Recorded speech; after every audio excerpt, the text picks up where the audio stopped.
All right, I'm going to share my screen.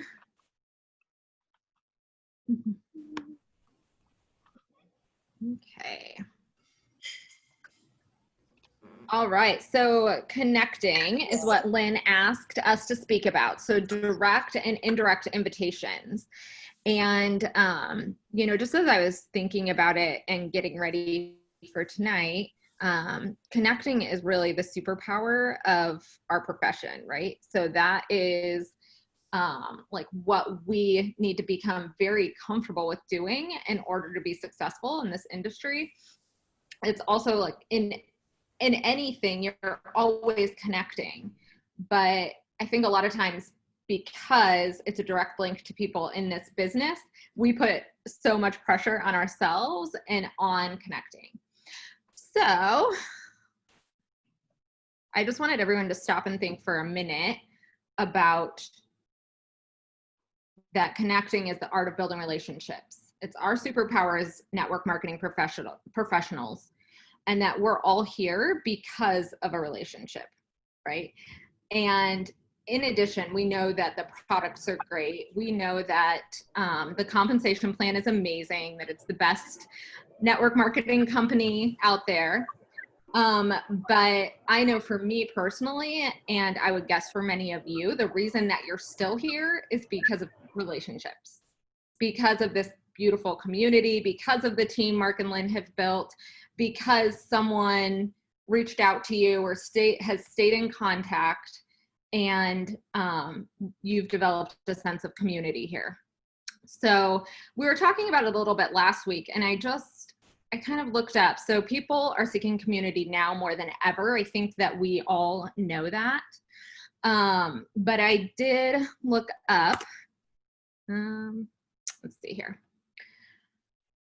So I can post this in TMA after. Sorry, like I don't have a way to zoom in. But this is a report from Cigna, so Cigna Health Insurance, and they did some research in 2018 on loneliness. And I thought it was super relevant when we're talking about connecting and the importance of community and building relationships. I think we kind of talk about it a little bit, but this is really the like the third pillar, I would say, in terms of what keeps people and drives people in this industry, and especially within Isagenix. So when you think about loneliness, and one thing that we talked about a little bit last week is, you know, someone mentioned if someone just lost their job, like how do we be sensitive in reaching out to those people? I mean, especially I think if you've lost your job, knowing that loneliness is one of like the things impacting people the most right now in the world, but especially in the United States. And this study was done even in 2018. So before coronavirus, before we're all quarantined in our homes. I mean, you know, being quarantined is one thing, but especially if you're single and, you know, thinking about like being quarantined alone, I can't imagine the loneliness that would come with that. So I think it's just so important to remember that while we want to be sensitive, people who have lost jobs, at the same point, we have something really beautiful to offer that so many people need right now. Hey, Krista.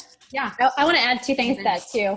And be thinking of this as Krista continues, but I have found that, to Krista's point, even people that have people are kind of lonely right now because it's such trying to get in a new rhythm or into a rhythm because so many things are coming at us and being ever changed. And just finding those, I don't know, a handful of people that you can just yourself reach out to and just be genuine, even if it's just from a friend perspective, just, hey, how are you doing? But truly mean it. And when they respond back to you, respond back to them and don't wait a day or two. Be pretty reactive to the situation. That way they know that it's really, truly authentic. So just keep that in mind. And to Krista's point too, those folks that you know maybe are single that don't have other folks at home, definitely reach out to them more frequent. Because my husband, for those of you guys who may not know, my husband's a medical ICU nurse. And unfortunately, he's seeing younger and younger folks come in with self-induced issues, and it's becoming a big, big problem. And he's seeing a lot of folks not making it out of the hospital. It's not even COVID, it's other things that are related. So just keep that in mind. Just be truly authentic and just a simple, hi, how are you doing? But truly mean it and follow up on it. Mm-hmm.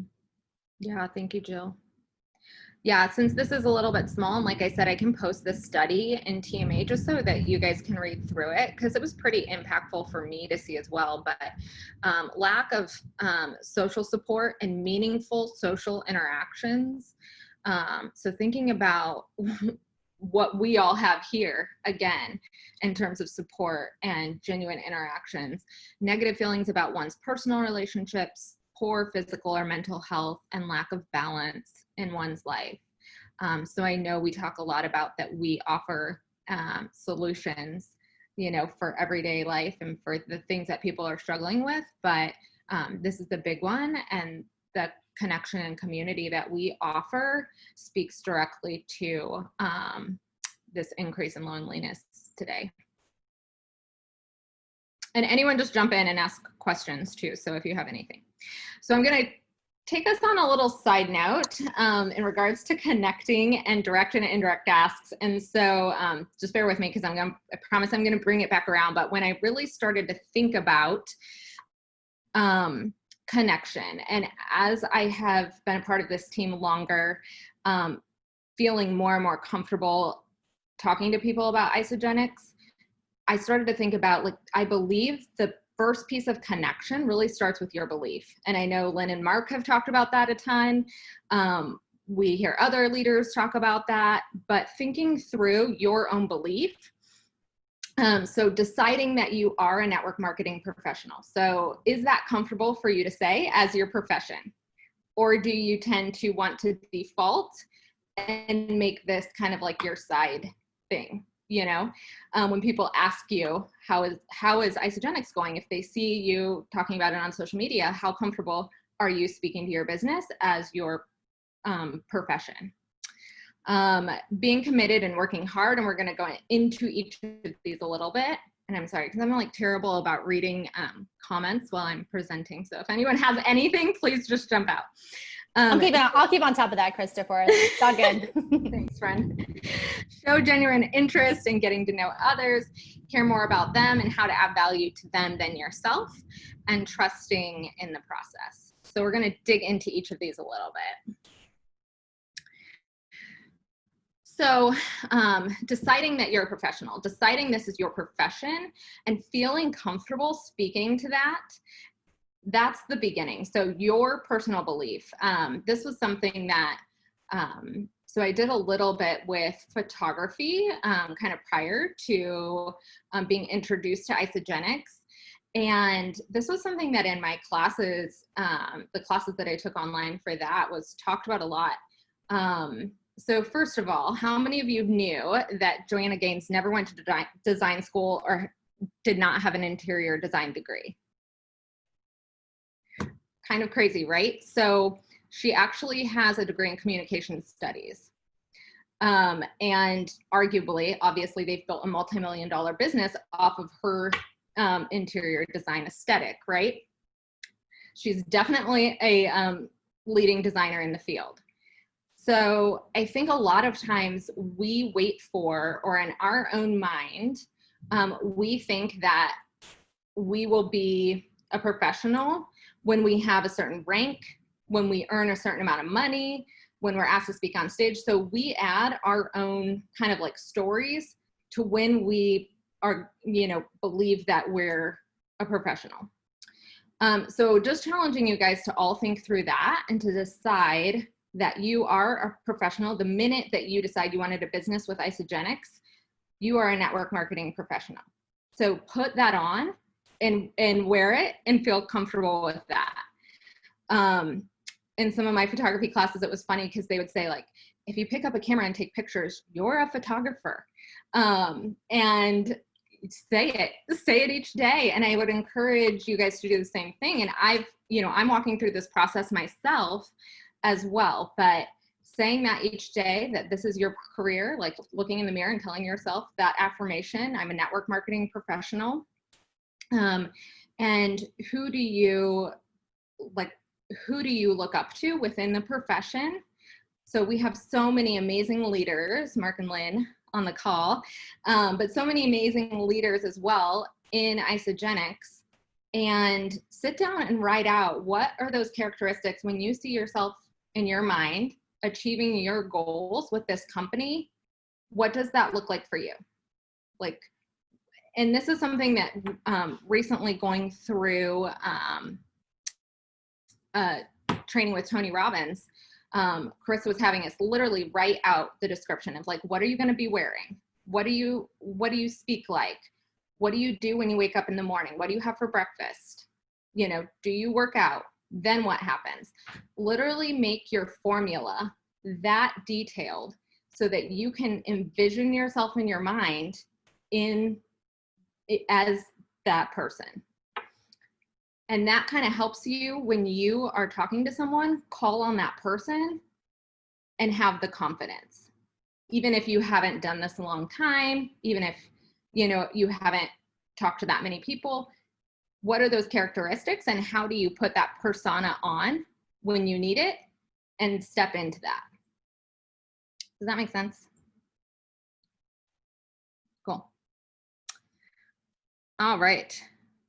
Be committed and work hard. I think we all know this, but remembering that it's a marathon and not a sprint. And sometimes that helps me when I am either being too hard on myself or finish talking to someone. I'm like, oh, dang, if I would have remembered to say this, or, you know, the practice comes from talking to people and doing it over and over again. And each time that you do it, you start to feel a little bit more comfortable. You start to be like, okay, yeah, that worked well. Here's the things that are, you know, I go to that resonate with me, that I can genuinely share and capture people's attention. The other thing that I wanted to share too, and this was just something that kind of came from a little photography tip, is don't assume that everyone knows what you're doing. Because you post about it a little bit here and there on social media. So I would encourage everyone like not to just overpost Isagenix, but remember that people's algorithms, like a lot of times we feel like everyone knows what we're doing, but a lot of times they may not have even seen that post, or they may not have seen a post from you in a while because of different algorithms. We joke that Facebook hides my husband's posts from me. Like I never see them. And so just remember that some people are going to see more. Some people may not see anything for a while. So post accordingly, and then don't be afraid to share also specifics. And then I would also say one other thing too, just for social media, and this is something that I am going to get better at, that I'm kind of personally working on, is sharing behind the scenes and kind of what the everyday looks like. So thinking about this as a profession, most people, unless you're like have been a part of the team for a while, don't really know what we do day to day, or you know, they're going to be a lot more likely to be interested if they understand like what this would look like as a profession or a career. So thinking about one thing I'm going to start doing more is when I get up in the morning, like, you know, kind of taking a picture of me jumping on Penny or something like that. Penny is like so amazing. That's very unique to us. And sharing that like, hey, I can't believe my company has given us all a virtual assistant. This is so amazing. I could have used this for so many years or something like that, you know? But you can create curiosity and still show people what it looks like every day to be in this business. And then also if we're going to an event or doing like an in-house, when we were able to do in-houses, something like that, like posting kind of leading up to it. So as you're getting ready, like a few days before. And that allows like kind of the algorithms to hit multiple people, but it also creates momentum in terms of people are like, oh my gosh, like people don't really pay that close of attention. So it seems like you have something going on like all of the time. So it creates like a fun energy for whatever events that we have going on. And speaking to that, Kristen, when we do post those type of events, it's just people want to feel a part of something, back to that community. And if they feel like, man, I was going to go, but then I didn't go for X, Y, and Z reason, then it gives them more of a reason to reach out to us. And we've seen some folks actually reach out afterwards, just wanting more details because of that. Yeah. So just keep that momentum going. Totally. Come to events, work hard on yourself, build your own belief, be creative, and keep it fun. All right. So this sales statistics, this piece on the side that I've included is actually something James found. But I thought it was so relevant, and it just kind of like hit home for me. 80% of sales are actually made on the 5th to 12th contact. And so when we think about, oh my gosh, that person they don't want me to ask them again, or they're probably getting annoyed, like the stories we make up in our head. And I'm just sharing like very vulnerably, this is things that I've thought, but that person might be getting annoyed hearing about this or whatever. 80% of sales are made on the 5th to 12th connection. So for me, that also kind of helped me like get that out of my head. Like, okay, nope. If someone is not interested, you can tell.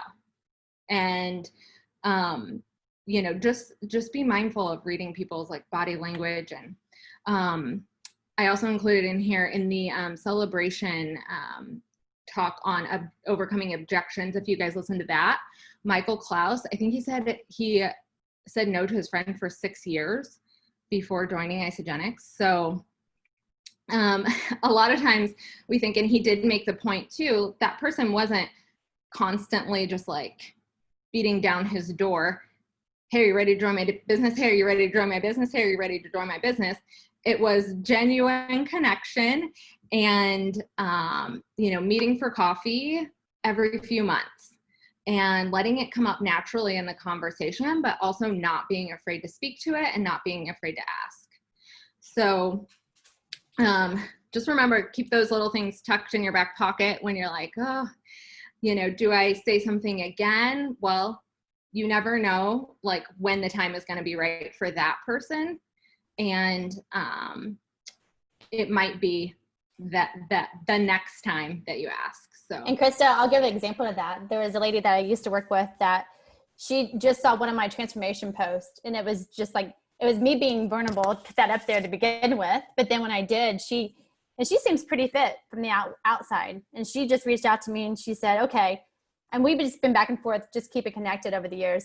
And she reached out to me and said, hey, I'm going to be on vacation on the week of the 15th. I'll have more free time. Can I reach out to you to talk about that healthy stuff that you do? So people notice. It's just a matter, it's all in their own time, in due time. Exactly. Sure. I love that. Thanks, Jill. So ask lots of questions. I know Mark and Len have talked about this too before. What is their pain point and how can Isagenix add value? So of course, if you're just throwing it out there constantly, that it's not naturally going to fit in the conversation. If you're asking enough questions up front, you're going to be able to figure out where this could genuinely be a solution for something that they're struggling with. And I think that is also where some of the stereotypes of this profession come in is, people just kind of like cramming network marketing like down people's throats, when it's really about how do you genuinely show interest in someone else, figure out like what their pain points are, and can this add value? Always ask and give opportunity to say no. And then this kind of goes with the next one too, but of setting boundaries. But, when you say, hey, if I would you, which we've heard Mark and Len talk about a lot in terms of asking, if I send you this video, would you be interested in watching it? You give someone the opportunity to say no, And if they say no, again, not taking it personally and remembering that that also helps keep you from spending a lot more time on that person when it might not be the right time for them. And then also saying, my husband actually shared this with me, that he says this a lot in sales too, is, if it's a no, please don't worry. We'll always be friends. Like, don't worry about it. We're going to be friends. It's all, fine with me. No is better than, me just left wondering. So please feel comfortable to say no. And I found that a lot of times when I say that, people are, you can like see their body language change almost, like, oh, okay. This isn't going to be awkward.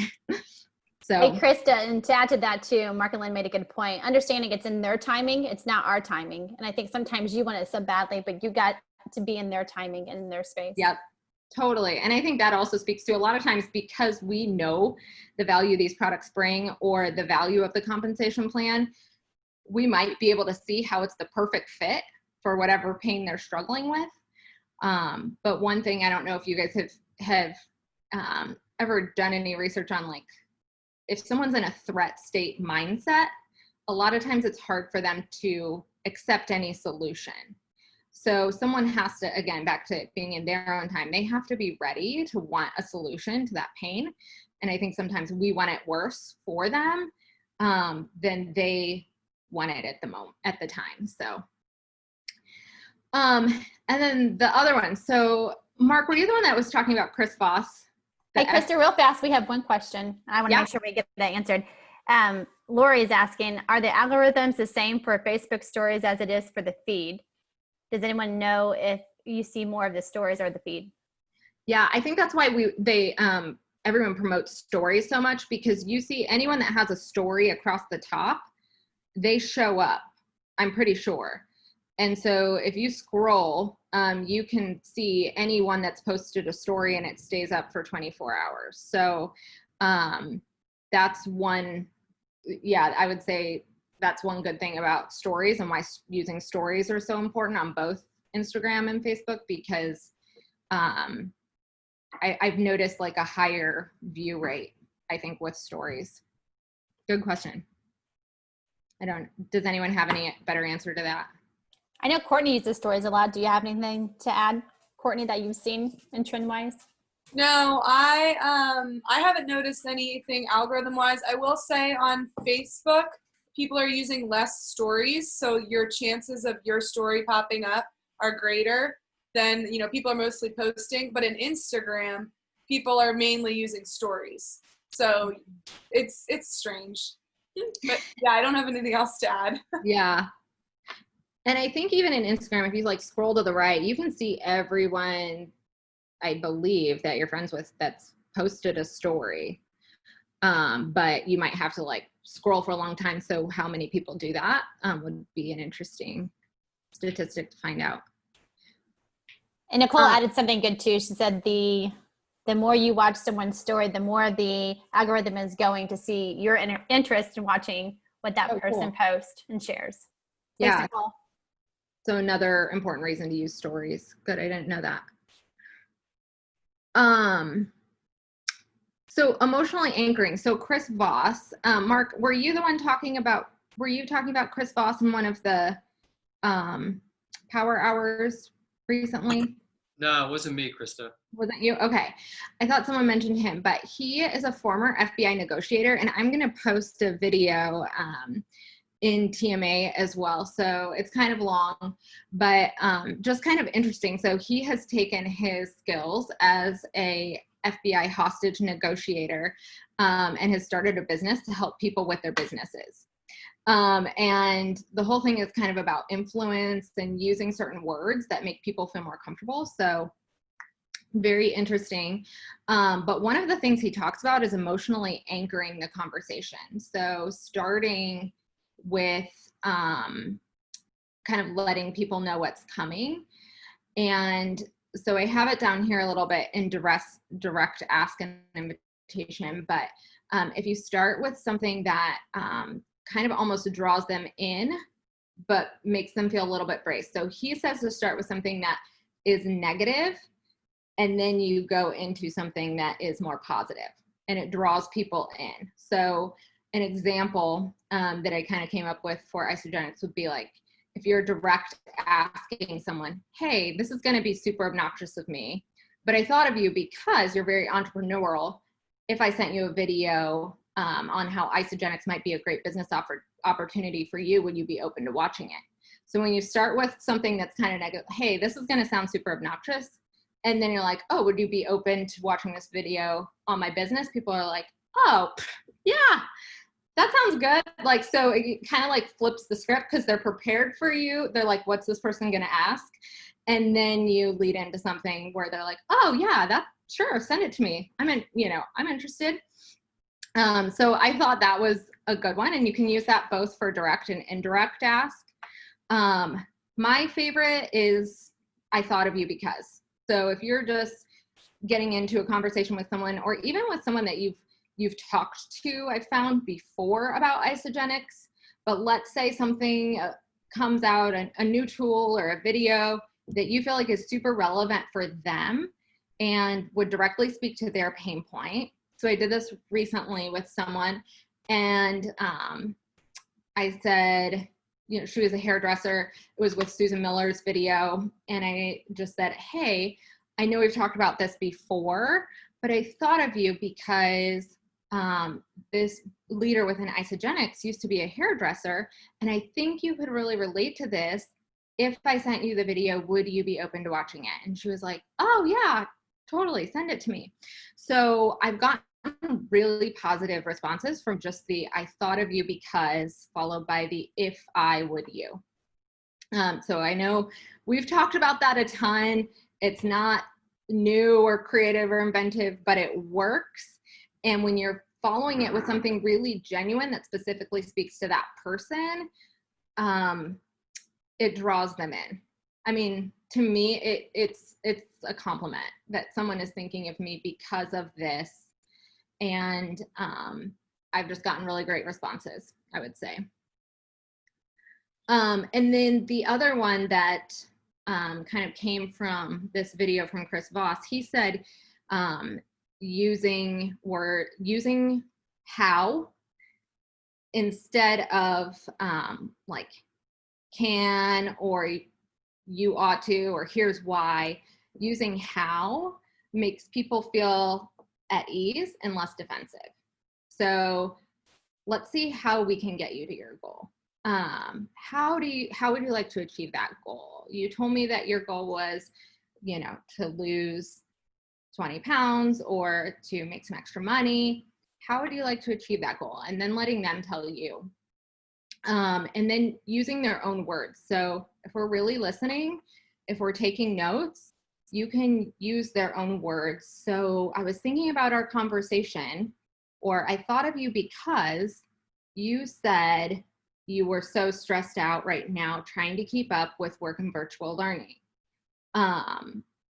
If I sent you a video, would you be open to watching it? So using their exact words in what you send them is like, oh yeah, I did say that. I do feel that way. So it kind of reiterates that pain that we have a solution to.